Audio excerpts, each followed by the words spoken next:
I helped organize the first professional mixed martial arts MMA, the sport of MMA.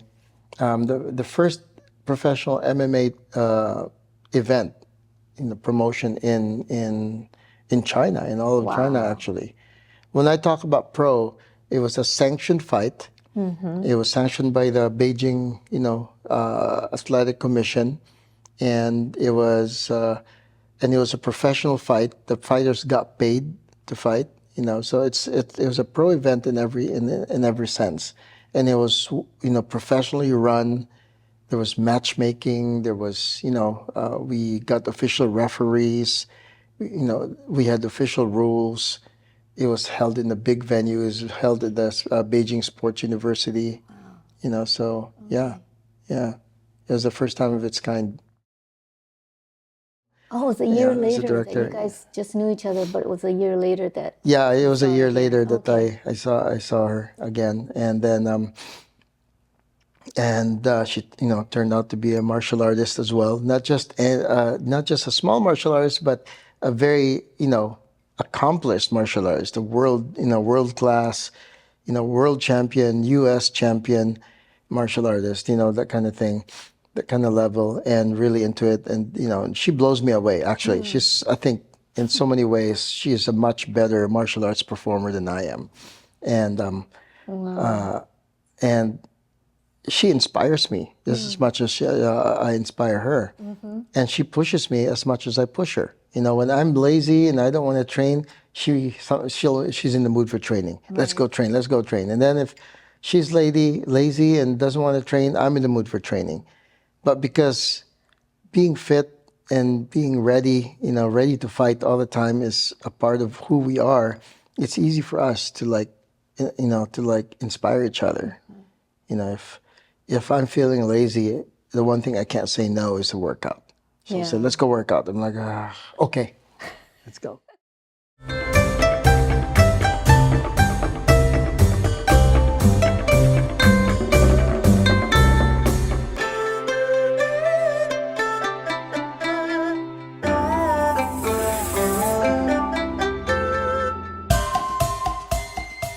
At that time, I had started doing martial arts again. And then I had a friend from work that was kind of like a wannabe filmmaker.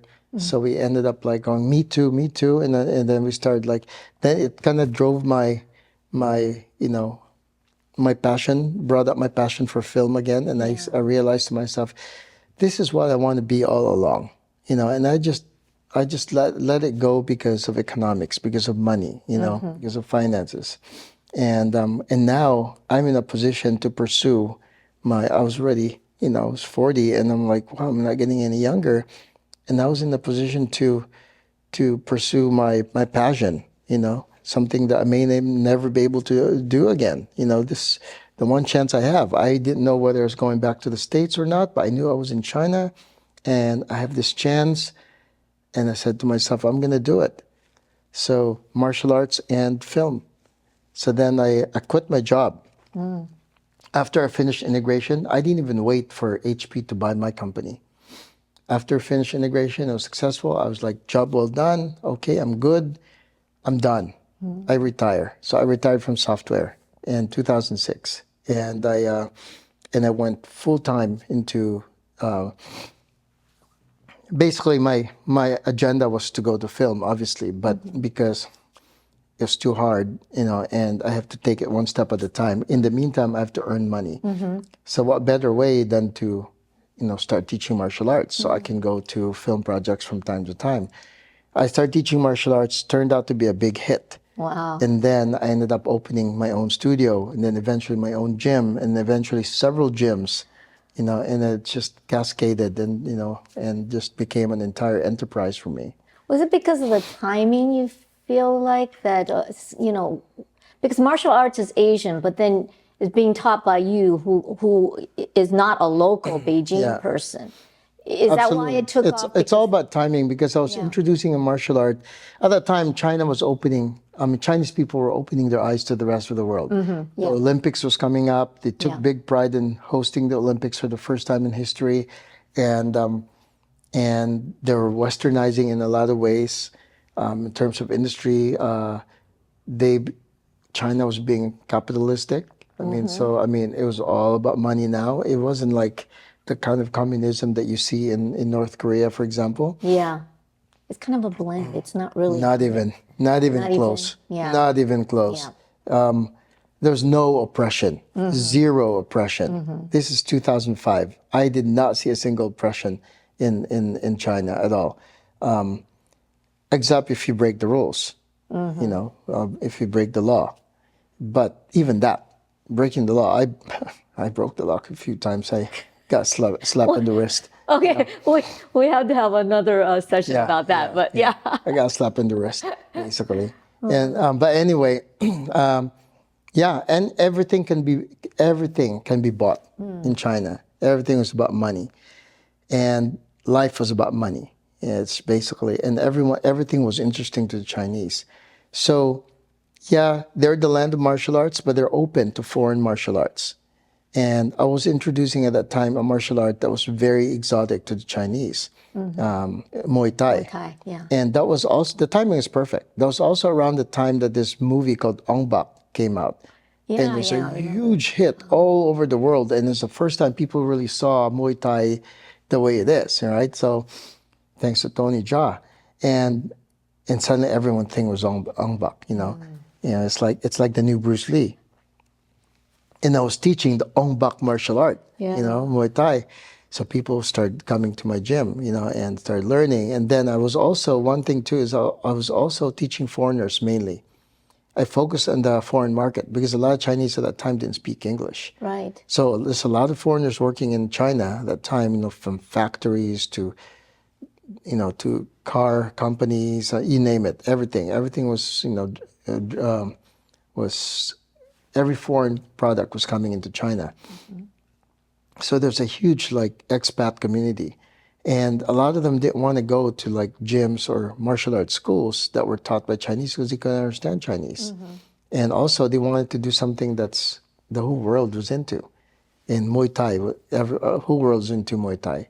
So I started teaching Muay Thai. At the same time, I have background in MMA because I was fighting MMA back in California. And the UFC was taking off. And then, or had already taken off. So the Chinese were watching YouTube. That was before China banned. Oh, yeah. Everyone was watching YouTube, and everyone, all these Chinese martial artists were teaching MMA, but they learned it from YouTube. Then here I was, the legit guy that's actually not only knows MMA from the real, teachers, but I've actually fought MMA. So I have the experience. So then I started teaching MMA to the Chinese. So Muay Thai to the foreigners, MMA to the Chinese. My school just got bigger and bigger, more and more popular. I mean, it got to a point where, it was just, I was opening up branches everywhere. Yeah. I made my first million in martial arts, teaching martial arts in China. When you were? When I had my business in 40? my studios. 40 something? 40 something, like 45, 45. I think, 46. Good grief. Something like that, yeah. Amazing. So much money. I mean, and it was cash too. I mean, I was, my prices were ridiculous too. Like my, just a membership to my gym was $120 a month, US. US. Yeah, and in China, it's expensive. Wow. I taught private lessons, and my private lessons would range between $80 to $100 US per hour. Wow. Yeah. Wow. And I was still overbooked. I was working 24/7, basically. I was working from 7 in the morning until 9 o'clock at night, every day, Monday through Sunday, back to back. Every hour I had a student. People would already be queuing up to take private lessons. I had to hire instructors to teach the group classes because I also have group classes, but I couldn't teach them. So My assistant would actually hand me a Subway sandwich in between teaching just so I can eat, because I couldn't stop for breakfast, lunch, or dinner. By the time I get to my gym at 7 a.m., I already have private lessons waiting for me. Sometimes I would even have, I remember I had this airline pilot who would fly into Beijing and want to take training classes to train with me at 4 in the morning. So he'd email me ahead of time, like, Coach, I'll be arriving on Thursday midnight. So can I have a session with you, like at 1 a.m.? Was this your existing student or just somebody out of the blue that can just type and say, hey, can I just have this? Well, I met him through one of my students. Okay. Introduced me, and then he said, "Oh, he's been dying to take martial arts, to take Muay Thai, but because of his schedule I think he was like a not FedEx, but one of those, like one of the Cargo. cargo planes or stuff pilot, like yeah. that, yeah. And they always arrive like early in the morning or midnight. Yeah. Right? So Half hour. so every time he's got a flight into Beijing, he'd call me up because he just wants to unwind. He doesn't want to. Have what do you call this? He doesn't want to get jet lag because he's got to fly again. So if even if it's like 2 a.m. in Beijing, it's probably like 10 a.m. for him in America or something like that. So he wants to stay awake and he wants to work out. So he'd set up ahead of time. But then I think he paid me like $300 US per hour. Gosh. And I'm like, hell yeah, I'd do it. I'd wake up. So did you charge the same price for foreigners as for the local? Oh yeah. Because earlier local, you said there was a language issue, but in martial arts, I guess you charge the don't same really- for everyone. Okay, amazing. Yeah, I charge the same. I had a lot of students who were Chinese because they start seeing the Chinese at the time. They want to do whatever the foreigners do. Right. So they see this thing going on with me, and they want to do it too. Yeah. And I would tell them, look, 我听不懂,我不会说中文. Oh, 没关系, coach, 没关系, blah, blah, blah. Just show us how to do it. So I used to teach by action, and they kind of learned English. They actually enjoyed it. Actually, my one student told me he got really proficient in English because of me. He would take lessons from me like 3 or 4 times a week. Wow. Not just because he wanted to learn martial arts, because he didn't have an English-speaking friend. He just wanted to speak English, So he told me, he goes, please don't speak Chinese to me. I want to learn English. Yeah. Oh, And so, yeah. A different English type of class. Learning Yeah, English type of exactly. Yeah. class. So he's killing two That's birds really with one cool. stone. Yeah. Yeah. Yeah. So, and then after that, we became friends, and he would always hang out. We'd hang out. He'd invite me to dinner or whatever, whenever I had time. Yeah. So that was really interesting. So that was probably some of my best years of my life, like, surprisingly, living in Beijing, living in a communist country. So we were talking about how well you're doing and how many students you're getting, both local and foreigners and stuff, with your gyms and whatnot. When you're having a successful company or franchise or enterprise like that, does that get the attention of the Beijing government on you, or was there any? Yeah, it did. They actually invited me to become the director of the Beijing Sports Commission for boxing and for MMA. But I know what you're talking about. Did they try to take my money? Or anything, yeah. But I mean, no, never did. No. Okay. So then what did you do in your capacity of the director that you just mentioned? My main job was to help consult with regulation. Of course, Beijing government regulates everything. So now that people are doing mixed martial arts, things like those as an event, for events and stuff like that, they're throwing events.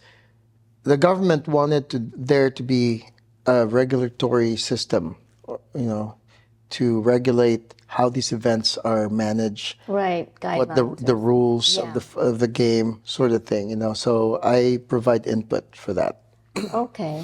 So Also for boxing. specifically for MMA And boxing. and boxing. What do you mean by boxing? Just traditional, Boxing, the US sport, boxing. the sport Okay. of boxing. Okay. Yeah, yeah.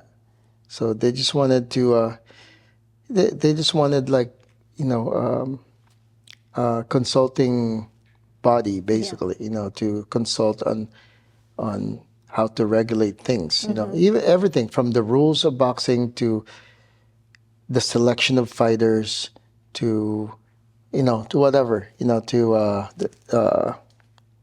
the selection of promoters. Not everyone can just promote a boxing match, for example.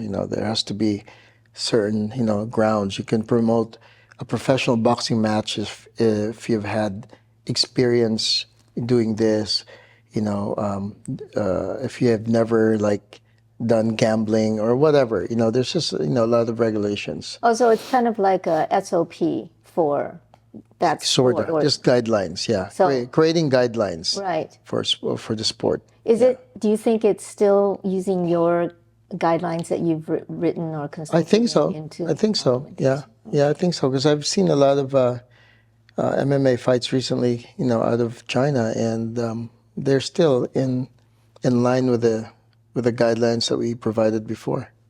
Yeah. So you were training a lot of like locals in terms of the sport, and were there any tournaments or anything that you Yeah. organized?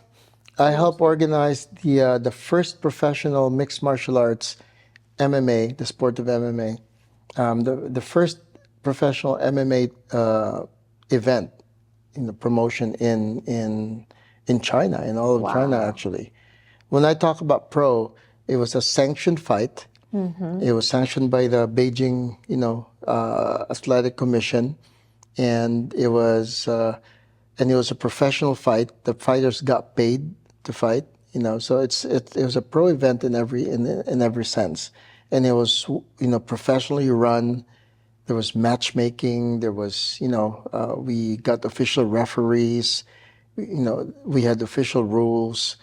It was held in a big venue. It was held at the Beijing Sports University.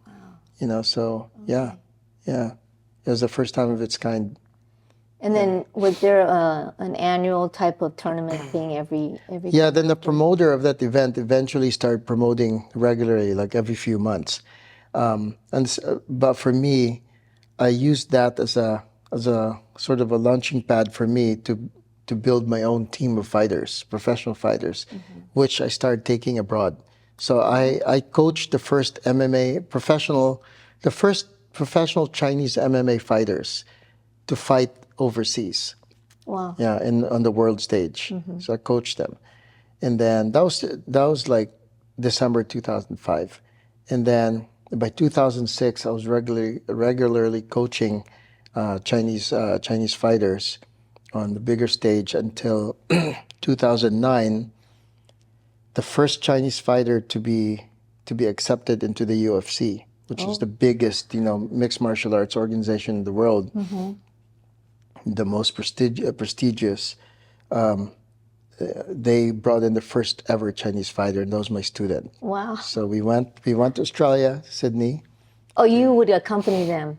Oh yeah, I was the every time to coach. all the- Yeah, all of them. Okay. so I was, I coached him, in cage side, and yeah, and then after that, I coached more and more and more. I coached more fighters in the UFC from China.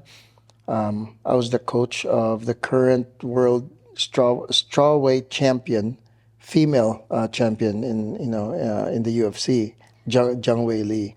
What's I was her strawweight? original coach. What is for our listeners? What is Strawweight is like 125 pounds. Something like that. It's the strawweight? strawweight. Kind of like a There's different weight what- classes. There's okay, different weight right, classes. right. There's flyweight. Lightweight. So there's strawweight, flyweight.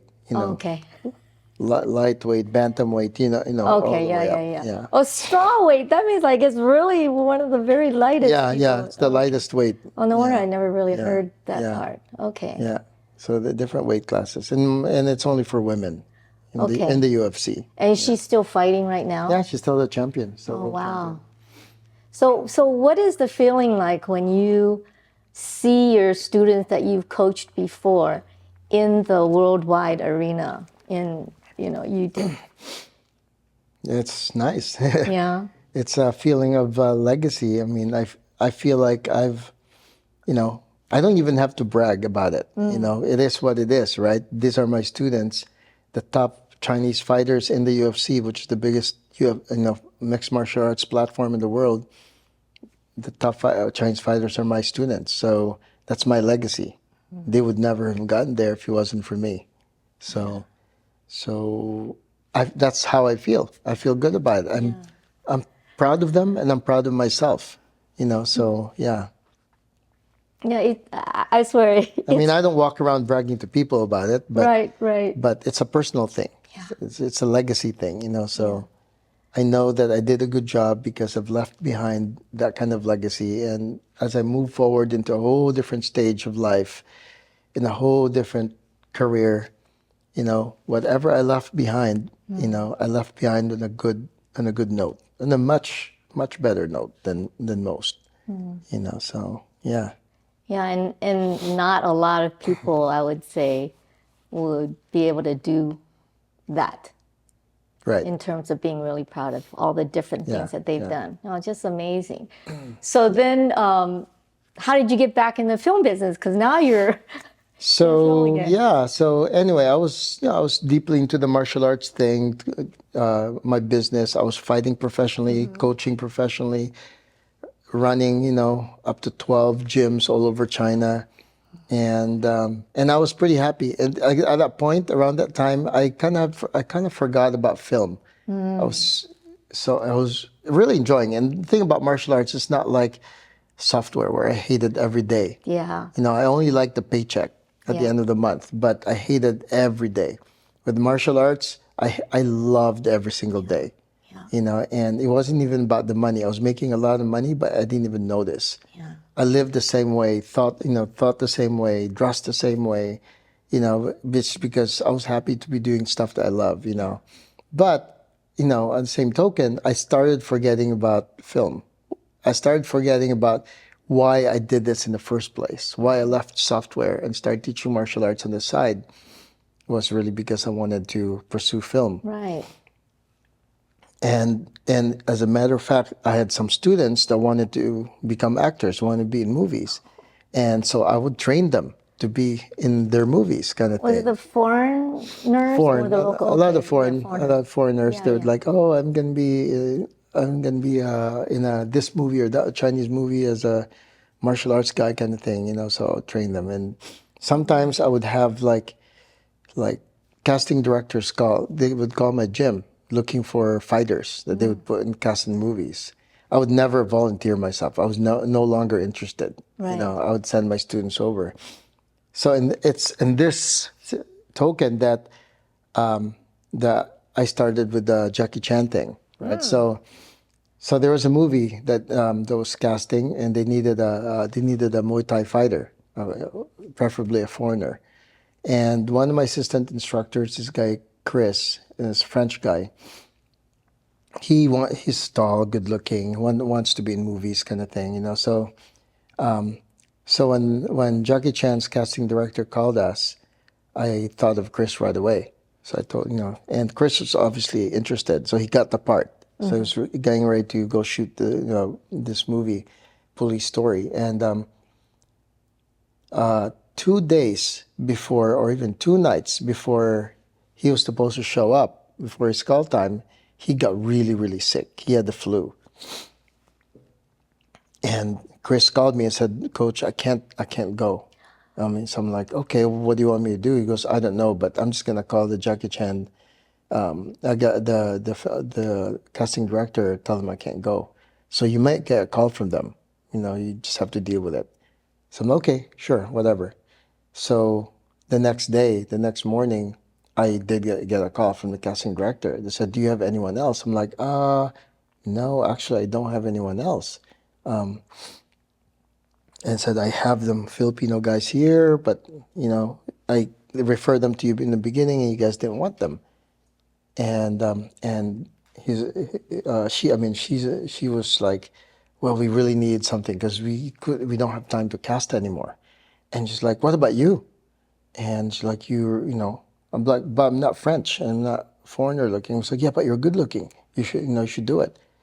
I'm like, no, I'm not interested. And like, please, please, please. So this girl, Michelle D, the casting director was like, please, we really, really need you. Please, as a favor, because, because of your student, now we're going to be like she kind of threw it on Guilt me. trip a Guilt little trip, like because I promised, Right. and I'm like, oh shit, let me think about it. And I didn't want to do it because that would mean I would lose a lot of money. Yeah. They paid good money, but but it's not as much money as I make. Yeah. Remember, I'm teaching like I'm charging like $100 an hour.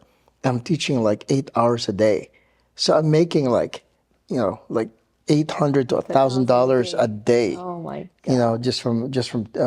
From teaching private classes. So they were gonna pay me like, I forgot what it was. It was something like maybe $200 or $300, something like that, but nowhere close to what I was making that day.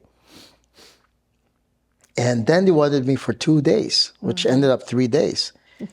And I'm like, no, I can't do it. I can't do it, And she pleaded and pleaded, like called me like every hour on the hour kind of thing. Finally, I'm like, fine, I can lose, I didn't want to lose face, Yeah. Because who knows? If I burn them now, I may need them in the future, Exactly. kind of thing, So I said, okay, I'll do it. So I did it, and I went there, went to the set. My God, what a beautiful set. So I met Jackie Chan, worked with them. No one really knew, except for Jackie Chan, no one really knew Muay Thai really well.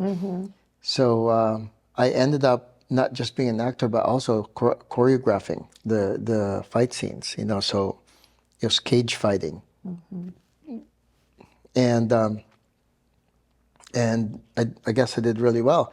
At the end of my shoot, after I was wrapped, my character was wrapped, I was getting ready to go home, and just there for 2 days, filming for 2 days. I was getting ready to go home, and then the action director, Ha Jun, was looking for me. So the casting director told me, I told her, I said, "Hey, Michelle, I have to go. Is the van waiting for me?" And she goes, "Yeah, but Ha Jun's looking for you. He's been looking for you everywhere." And I'm like, "Oh, okay. What do you need? What do I need?" Just go meet him at your dressing room. I'll tell him you're there." So I went there. Ha Jun came to me, and Ha Jun is like Jackie Chan's right hand man. He's like the action director for most of Jackie Chan's movies. And he talked to me and he says, "Dude, what the stuff you did is really amazing. So I was wondering if you're interested in doing more movies with us. Maybe you can join the team." So he recruited me. Obviously, I was already shooting for 2 days, and the whole movie bug hit me during that time. Oh, It wasn't about the money anymore. It was about like, oh right. my God, I love this. How can I forget? How can I forget the very thing that brought me here in the first place? The Yeah. thing that I really love the most. I love this. I love being in front of the camera. I love doing this stuff. I love the action. My God. And that's Jackie Chan. Oh my God. Of course, I was like really into it now. So Hajun coming to me and asking me to join the team, that was a no-brainer. It was an immediate yes. So then I stayed behind one more day to help him out. And ever since we became friends, and then I joined the team. I'd go to the Jackie Chan training center. I even helped him build the training center. So I'd go there like once or twice a week to help with choreography, things like those. I worked on a few other projects, just small roles, mainly action, mainly stunts. Nothing big, but just working behind the camera and in front of the camera and all that stuff was just, I loved it. I loved it. So the same year, that I did Police Story, I got cast into a reality show. The UFC created their first. They had a reality show that actually that made UFC famous. It's called The Ultimate Fighter. Oh, yeah. Yeah, I kind of remember. I yeah, never watched it. The Ultimate Fighter reality show. So they did because now they're moving into the Chinese market. They did The Ultimate Fighter China. Yeah, Okay. so I was in Shanghai at the time. Yeah, yeah. yeah, and I was cast as one of the coaches of there's two different teams fighting each other. So I got cast as a coach in the red team, in the Sky Dragon team, and we went to Shenyang for filming, 9 weeks of filming. I lived first class. I lived at, the Kempinski Hotel in the presidential suite on my own. I had the presidential suite to myself. What a life. It was so good for 9 weeks. Yeah. For 9 weeks. Gosh. They had this facility at the Shenyang TV studio, this ginormous building that they converted into an MMA training facility, with the state-of-the-art equipment, techno gym equipment, cage, MMA equipment, everything. State-of-the-art, and it's a movie studio with lights and everything. I mean, it was just, it's amazing. I don't even know if I can explain how amazing it is until you actually see the studio, right? And everything was first class. A Mercedes-Benz would pick us up from the hotel, take us to the studio every single day, bring us back to the hotel for lunch, bring us back again for the afternoon session, take us back home. Food was first class. Obviously, I stayed in a presidential suite. It was just beautiful. We were filmed every day. During that time, of course, the bug just got bigger and bigger. And I swore to myself when I came back from that, it was, up to this day, it's probably still one of the best experiences I've ever had. Wow. In front of the camera. I swore to myself after that, I'm definitely not going to forget. Yeah. And I'm definitely going to pursue in the film business. I'm getting back into film.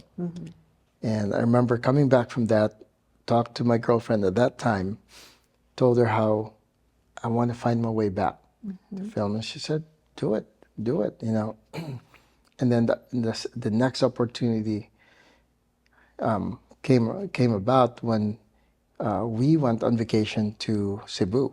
And we went to the whale shark, there's Aquarium thing? no aquarium, but there's a beach there where people can dive in the water and snorkel and right. look at the whale sharks circling around. Yeah.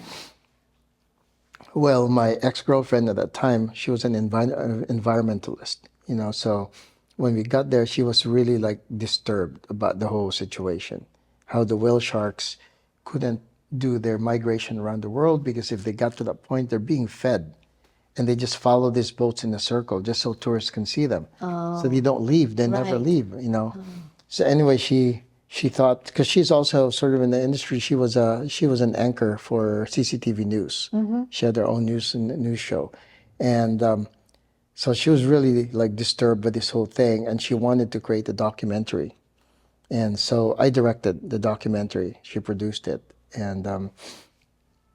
And we shot it in the Philippines. We did, we went there, did our filming. So while we were filming in the Philippines, I met the director of photography, an associate producer, and some other people, right? So during that time, I already had in my mind that I wanted to make my own movies. I just didn't know how to go about it. I didn't have a crew. I didn't have any connections. But after that, I had some connections.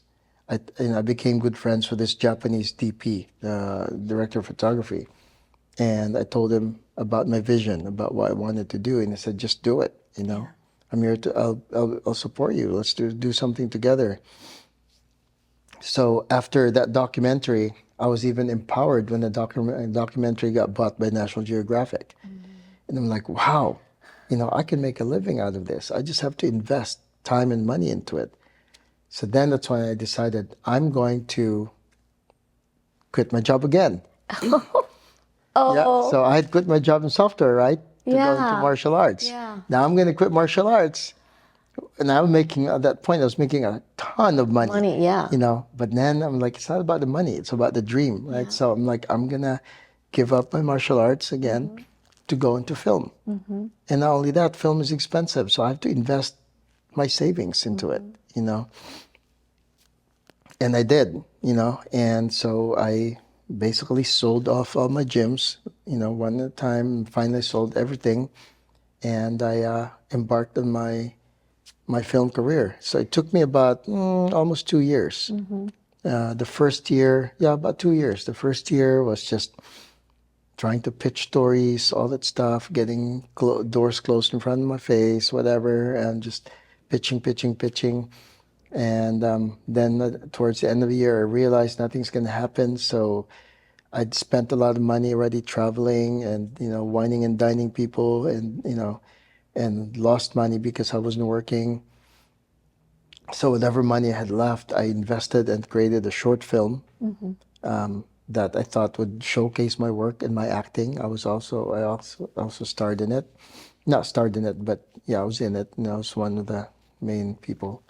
And showcased, my ability as a director. And that short film won a lot of awards. It caught the attention of some big movie stars in the Philippines who also decided that they wanted to invest in it. And through them, we were able to do this movie star. We were able to get more investments from film investors, and I was able to make my first full feature movie for a feature narrative. And yeah, and I actually, because of my secret agenda of being an actor, Yeah. I put myself as the star of that movie alongside the big actor, the big name actor. And yeah, and so I did that. It's always been, I was trying to pretend that I don't really want to be a star. I just want to be a director. But in reality, I actually want to be the star. And then my second movie was the same thing. I wrote this movie, and I was the star of this movie, and I was just going to be the producer. And then we had people finance the movie as well, but then we couldn't find the right director for it. So the producers convinced me that I should just direct it, especially since I wrote the script. So because I was directing, I didn't want to be the main actor. So I gave myself a smaller role, still significant but smaller role, and I rewrote the script and put in a different guy to be a younger guy to be the main actor. So yeah, but I was still in it, still acting. Yeah, so I always kind of somehow put myself into my movies. Right. I mean, if you can, you might as well do it. Yeah, because I knew that, look, no one would cast me in their movies because no one knows me. No one's ever seen me before. So it's a chicken and egg problem. Yeah. No one would cast me because no one's ever seen me in a substantial role. Yeah. So what comes first? No one's going to give me that chance. So I had to give myself the chance. So I was able to put myself in my movies, and my movies did well. Some of them made money, but all of them caught the attention of everyone. Right. And then Were you filming in Beijing? Or no, we're filming in Philippines now. Okay, so you moved to Philippines? I at moved this to time? Philippines from Beijing. Okay. Yeah. So So these two movies were filmed in yeah, in the Philippines. Yeah. Okay. So then, I was consistently in my own movies, but people still knew me as a director and as an action guy. But then they also knew that I double up as an actor. So then one of my first key studio movies, significant roles, was a Netflix movie, and the producer, when they offered me the role, when they offered me the job, they offered me the job as an action director. But then I told her, this was my former manager too. I told her, I says, but you have to give me a role because I'm not going to be an action director only. I have to have a role. I want to do some acting. So she said, okay, we'll talk to the director. So talk to the director. I was hoping for just a small role, just a tiny role. I'd just be one of those cops running around, whatever. He gave me a pretty nice role. Oh yeah. And then he enhanced my scene, made it longer than it should have been, and got to showcase my moves, some of my acting, and it was significant enough for people to recognize me, to know me, and that made quite an impact. It was also the opening sequence in the movie, the first action sequence of the movie. Oh, came out with a bang. Came up with a bang. Yeah. So the movie opened up with a bang with me in it, and it was on Netflix, and it was number one and top 10 Netflix for a long time, and it's still Netflix up to this day. What's the name? A Hard Day. Hard Day. A Hard Day. A Hard Day. Yeah, A Hard Day. And so It's really good. The movie is actually really good. It's actually a remake from a Korean movie that that premiered at Cannes, and I think won at Cannes. But this movie is actually quite good. It had a bit of a Filipino flair in it, a little bit of dark comedy, you know. So, and my role was pretty substantial and really fun and really memorable. And from that point on, I was recognized, and then I started getting offered a lot of stuff. So it's always a dual thing: action director and actor, kind of thing. And my latest one, my biggest, project to date, another Netflix, this time a miniseries. Now it became the reverse. I was offered a role as an actor first, and then on the side, I told them, look, if you need someone to help with the coordinate action, I can help too. Then that was my secondary thing. So this is the first time ever I've gotten something where I'm mainly the actor, and secondarily I help with action. Right. So this is like the first time I've ever been, on camera, which was when I was in film school, where I was actor first and director second. Right. Yeah. Getting closer and closer to what your original plan is, right? Yeah. Or you're there. And it made me already. realize, like, look, I better start facing the real truth and stop lying to myself and start lying to other people that I don't really want to be an actor. I just, I really want to be a director. No, it's not really that. That's always been my excuse. It's like a way to, it's like, I forgot how you call this, like a cop out. It's like a Yeah. cop out because I don't want to be seen as a failure. So that kind of thing. Oh, okay. If you say it in that way, and the other way I was thinking was that, is it the Asian tendency to be a little bit more humble? They don't want to blow Yeah, their yeah, horn yeah. and just say, come Exactly. out. I don't want, yeah, you're right. I don't want to blow my horn. So I don't want to toot my horn too Yeah, much. to toot Yeah. your horn too much. And then the other part is because, if I do that, oh my gosh, am I going to screw up? And then Also, it's people are like going to one say, of those Asian things like, oh, he wants to be an actor? What does he think he is? Does he think he's like good looking or something? He'll be an actor? That kind of thing, it's an Asian thing. yeah. Yeah, so. So how old were you at this time now when you're doing What? what we just talked about, being with the This is a few years ago. okay, because the reason I'm asking about that is that you also wrote a book, 50. Yeah, that's when I was 50, yeah. Yeah, so you wrote the book in Beijing, is that right? Yeah, when I was in Beijing, yeah. Yeah, so Because I was fit and I was fighting. yeah, so it's called 50 Fit and fighting. Yeah. So that was the motivation because of just now doing all this MMA stuff and then you decided to write a book out of the blue or something. Well, no, because, I was like approaching 50. I was like 49 or something like that. And people were like, my God, you're 49? You're almost 50? You look like you're 20. You're built like you're 25. And I was still fighting too. I was fighting professionally. And I was like ripped, and obviously I look young, but mainly I had the physique of a 25-year-old. And so everyone was like motivated, inspired, and asking for my advice. How do I do this? How do I do that?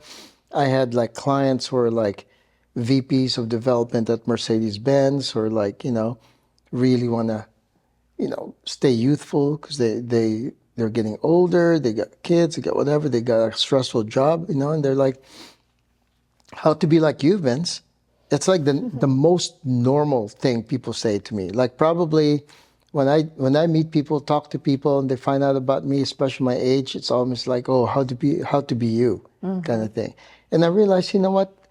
Whether I make money or not, maybe I should write a book because people just keep asking. I can say, hey, buy my book.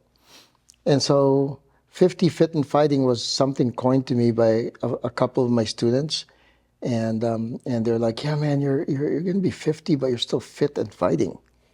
And I'm like, oh, that's a cool title for a book, like FFF, 50, Yeah. fit, fighting. Right. So I wrote the book because of that. And the book contains basically the three major elements of fitness, which is exercise, diet, not diet, nutrition, Okay. exercise, and friendships, and acquaintances, relationships, Yeah, yeah. relationships, yeah. Those are the three things that's important to maintaining a healthy lifestyle. And so that's what the book was about, basically. And that was a hit. In fact, when they published it, because I was an unknown writer, the publisher didn't only released 36,000 copies of the book. And normally they would release, if it's a known writer, they would release like 100,000 copies. With me, they only released 36,000 and sold out before the year ended. So, and I was supposed to do an update on the book, but I never did. So yeah. Yeah. Did you ever have it translated in Chinese, or is it only all available in English? It's only available in English. It used to be sold on book stands everywhere, Barnes and Noble, Borders, everything. Now it's off book stands because the printed copies had all been sold out. So it's now available digitally on Amazon. Yeah, because I read some excerpts Excerpts. from the book, and it was just really interesting because you put humor into it. Oh, It's I your did? daily.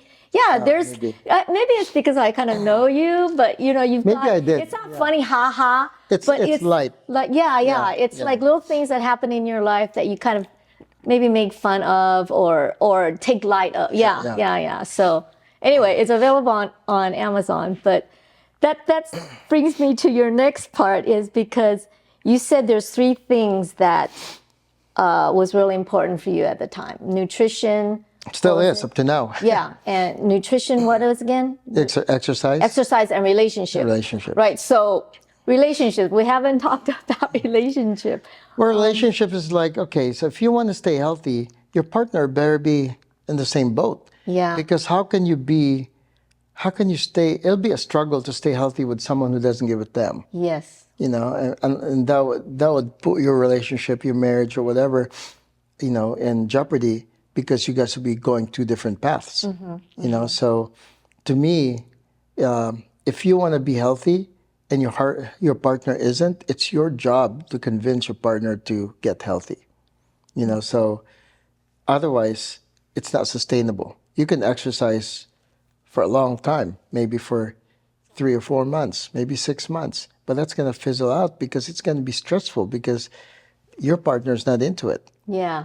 So After the first glow. the first go, yeah. then you can't sustain it because your partner wants to do other things. Then that's not something they want to do. You're constantly struggling with your schedule. Now imagine if you're married with kids and your partner does not want to work out, so you have no time to go to the gym. You have to encourage each other. Secondly, is if you don't have a partner, like if you don't have a spouse, girlfriend, boyfriend, whatever that exercises with you, make friends with people who do.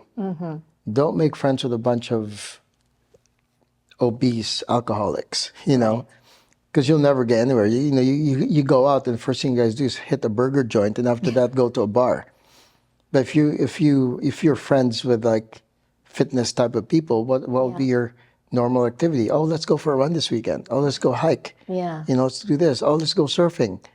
Something athletic, right? Something healthy. And then you guys talk about it. Everyone, wants to go eat salads instead of greasy burgers. Yeah. That kind of thing. I love greasy burgers, by the way. So Every once in a while, though, right? not just greasy burgers, but like junk food, Burger King burgers. Oh. Oh yeah, you and Burger King. Oh my gosh. But I can do that because I have discipline. Yeah. Yeah, I'll probably do that as a cheat or as like a reward system to myself that I've been good for a whole month, so maybe I deserve once or twice a month to go to Burger King. So I'll burn it all off anyway. Yeah, because you lose it quite quickly. So. Yeah. So in terms of that's relationships. Yeah, relationship, which brings up, because you have a partner and you have a wife now that is in the same type of industry, the same type, Oh, that's the sports best. minded, everything that you were just mentioning of what a good partner would be. So, how did you meet your lovely wife, Sarah Chang? How did that start? I mean, talking about Was the it? same industry and the same everything. Yeah. I met her on the set. I met her at the Jackie Chan Training Center. She was auditioning for a movie. Then after that, a year later, found myself working with her on my first action film, feature film. Oh, it was a year As a later that you director. guys just knew each other, but it was a year later that Yeah, it you was a saw her year again. later that Okay. I saw her again, and then she turned out to be a martial artist as well, not just a small martial artist, but a very accomplished martial artist, a world class, world champion, U.S. champion martial artist, that kind of thing, that kind of level, and really into it. And she blows me away. Actually, I think in so many ways she is a much better martial arts performer than I am, and Wow. and she inspires me just as much as I inspire her. And she pushes me as much as I push her. When I'm lazy and I don't want to train, she's in the mood for training. Let's go train, let's go train. And then if she's lazy and doesn't want to train, I'm in the mood for training. But because being fit and being ready, ready to fight all the time is a part of who we are, it's easy for us to inspire each other. If I'm feeling lazy, the one thing I can't say no is to work out. She'll say, Yeah. "Let's go work out." I'm like, "Okay, let's go." Yeah, I'll be like that. Same with her. Yeah, so it's good. It's very healthy. We work in the same industry, which is one of the most misunderstood industries in the world. In terms of stability and all that stuff. And so I'll never question her ability to find, you know, find financial stability because it's the same as mine. Right. We work project to projects. We know how it is. So yeah, we don't like look at each other like, oh, you're so flaky. Okay, so what? You get a role here, but when are you gonna get your next role?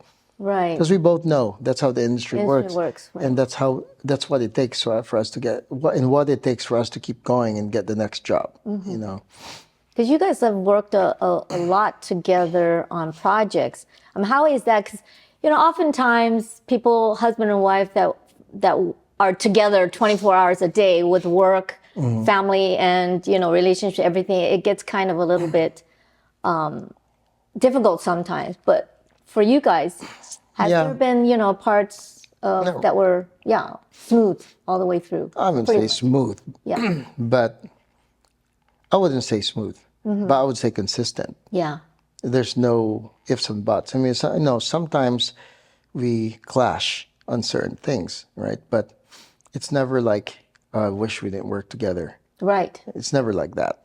So yeah, I mean, I'm lucky. We're both lucky that we found each other, and not everyone can pull off a mom and pop shop kind of relationship. There's a lot of people that have that. It's a lot of people that live forever, relationships, marriages that go forever because they own a laundry shop together, a laundromat, or they own a mom and pop store or something like that together, but there's also a lot of relationships that fail because they made the mistake of partnering with each other, becoming business partners. It's relative to Yeah. to the individuals. I think for me and Sarah, because of who we are, we'll get along whether we're working separately in different industries or not. So she can be she can be working as a scientist, and I'll be working as an artist, and we'll still get along. I feel it's just the people, Right. the core of who we are, Yeah. and everything else works because we work. Yeah. So I think that's really super important in any Yeah, kind of yeah, relationship. yeah. So you guys have been married now for how long? We got married in 2017. 2017. Yeah. And was that Oh, sorry. We got married in 2018. Sorry, we 2018. got engaged in 2017. Okay. How long was that after you guys first met that you guys ended up getting married? Is it? We met in 2016. We basically got into a relationship at the beginning in January of 2017, and I proposed to her in December of 2017. Gosh. So 1 year. Pretty quick. So we were dating for 1 year, then I proposed to her. And then we got married in August of 2018. Not planning to get married, but we had to because she got pregnant. Okay. Unexpected bundle of joy. Yeah, yeah. And we didn't want her to walk the altar with either a big belly or, a baby in tow, Yeah. So, yeah, especially, with her mom and, with her family, being so conservative, we wanted it to be right. We wanted the baby to come out to a married couple. Right. So. Yeah, I mean, that's a lot of decisions that couples have to make sometimes in Yeah, terms of yeah. how We were planning a real Already. wedding, Yeah. a wedding, Yeah. but instead we just went ahead and got legal marriage. Yeah. So you had the little baby, Mm-hmm. and now you've got another one, Another second one. one. So Yeah.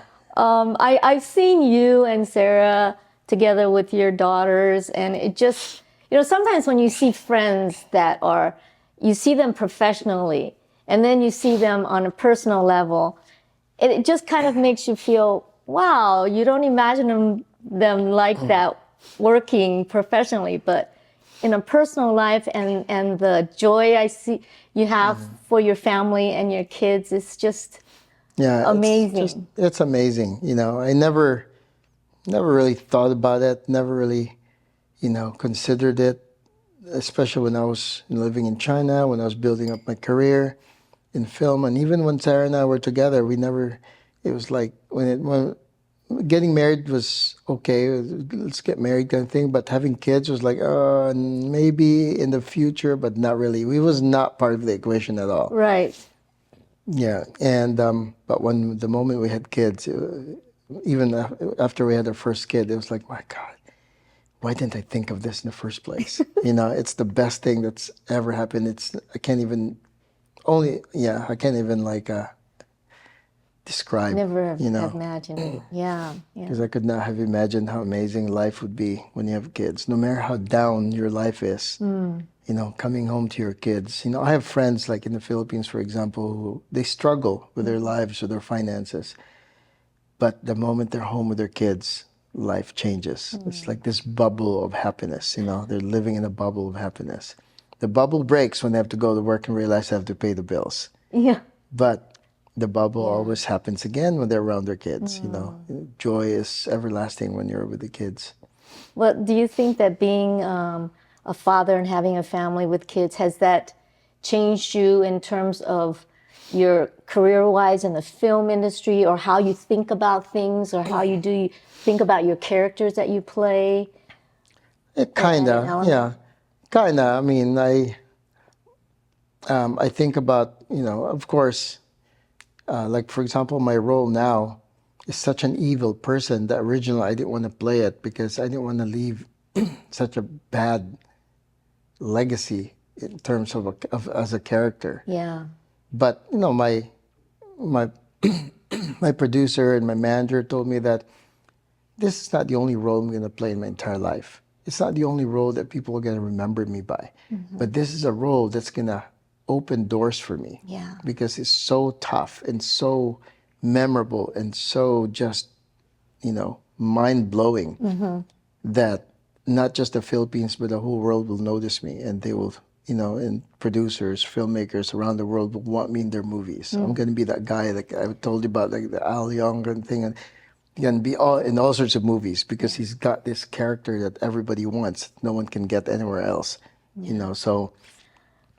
so that, and then hopefully, like, hopefully as I get bigger and bigger in my, in my career, I can call the shots. Yeah. And when it comes to my legacy, I can come up with better roles for myself, like, good guy roles, whatever. But it's a path, it's a journey, and this is definitely is an opportunity for me, you know. Right. And if I say no to this now, I may not get this chance again. I may not get this door, this window open for me again, you know. So yeah, I at this point in my life, you know, it's early enough in my career where I know I can, you know, I can take on jobs that may not be the best role. I mean, that may not be the best personality in terms of character, but it'll be the best role in terms of being unforgettable and being, you know, impacting and all that stuff, you know. Well, you know, my acting coach had always told me in terms of actors dealing with an evil character or something like that, we're normally, a lot of times we see it from our perspective as in us judging that character because, you know, from the morals or thinking that we've always grown up with. But really, if you're playing that character right, you aren't judging it from the outside. You really have to just accept that character's point of view is that he's not evil or he's not necessarily doing something that's wrong or against. Exactly. Yeah. So you have to. That's what my coach told me too. He says, look, what villain, what real life bad guy out there thinks is bad? Yeah. No, none of them. Right. You know, they think that what they're doing is good. It suits them. It fits them. It makes them happy. You know, they go rob a bank because they want they like money. Yeah. They go, you know, even child molesters. They go molest children because it satisfies them. Yeah. It makes them happy. So you have to stop looking at your character from the outside. If you're going to portray that character, you have to go in the inside. Yeah. And look out from the inside. And you just have to learn how to pull yourself out. You know, when the camera stops rolling, you just have to pull yourself out. Let it go. Just have to be careful about that. You have to exercise yourself out of that character, basically. And yeah, that's basically, you know, that's basically how you deal with it. Because I'm a method actor. When I portray a character, I become that character. Yeah. The danger is not being able to snap out of it. Yeah. You know, not even to let go. Yeah. You know, one of the other things that I just heard you say, which is really pretty inspirational, is that you said at this time in my career.